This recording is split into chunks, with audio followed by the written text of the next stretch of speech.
Mayong adlaw, mga anak sa Dios.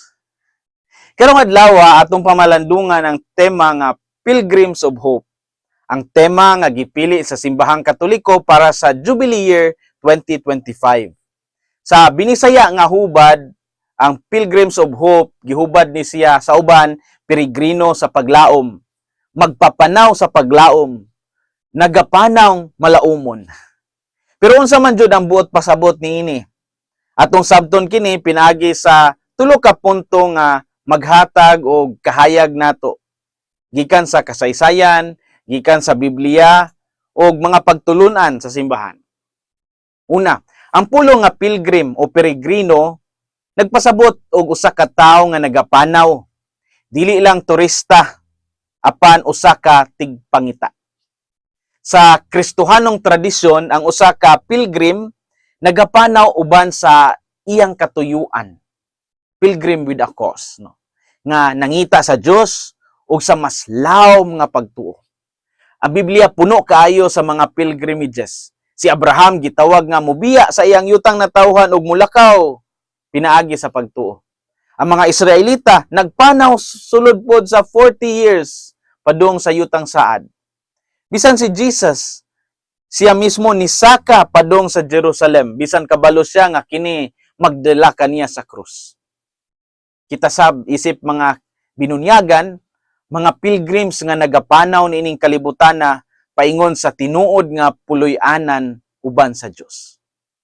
Matud pa ni Saint Pope John Paul II sa iyang libro nga Crossing the Threshold of Hope, ingon siya, man's life is a constant crossing of the threshold of hope. Sa binisaya, ang kinabuhi sa usa ka tawo padayon nga pagtabok lakang sa ganghaan sa paglaom. Ang mataglakang sa pagtuo, lakang kini nga puno sa paglaom, bisan pa sa kangit-ngit. Ikaduha, ang pulo nga paglaom dili lang panagna o damgo. Kini usa sa mga theological virtues. Theological nga bertud, faith, pagtuo, hope, paglaom, ug love, gugma. Si San Pablo misulat sa Roma 5:5, spes non confundet. Ang paglaom dili manglimbong.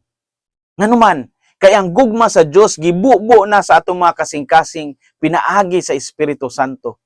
Ang paglaom naghatag nato og kusog sa pagsalig sa mga saad sa Dios bisan pa sa mga panahon nga lisod ang atong kahintang.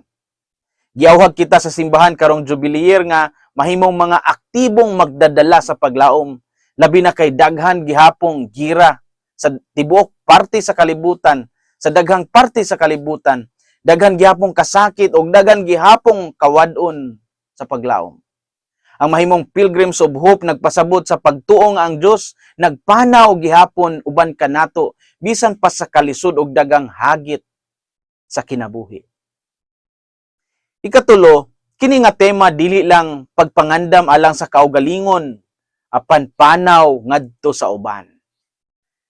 Sa pananaw ni Pope Francis para sa Jubilee Year 2025, iyang giingon nga ang simbahan kinahanglan sama sa usa ka good Samaritan, maayong Samaritano. Andam sa pagpanaw, andam sa pagtanaw sa mga samaran, andam sa paghatag og kaayuhan kanila.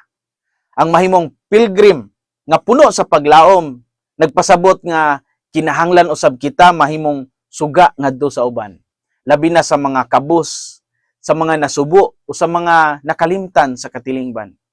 Dili lang kini panaw sa espiritual nga kinabuhi apan misyon usab nga magdala sa paglaom ngadto sa kalibutan. Sa katapusan, ang mga Pilgrims of Hope mao ang mga tawo nga sama nimo og kanako. Nagapanaw uban ang pagsalig, nagpuyo uban ang kalipay sa pagpaabot kang Hesus ug naghatag og paglaom ngadto sa uban pinaagi sa pagpakita sa kaluoy sa Dios. Sa pagsaulog nato sa Jubilee Year, inaut-unta nga buhion nato kanunay ang paglaom sa atong dughan. Hinumduman ta nga wala ta nag-inusara. Si Kristo mao ang atong kauban sa panaw. Ang Espiritu Santo ang atong giya. Ug ang simbahan mao ang atong kauban nga nagapanaw usab. Kini si Father Felmar Castrodes, Fiel SVD, ang inyong magsisibya sa maayong balita. Hinumdumi ang kinabuhing Kristiyano, kinabuhi sa pagserbisyo.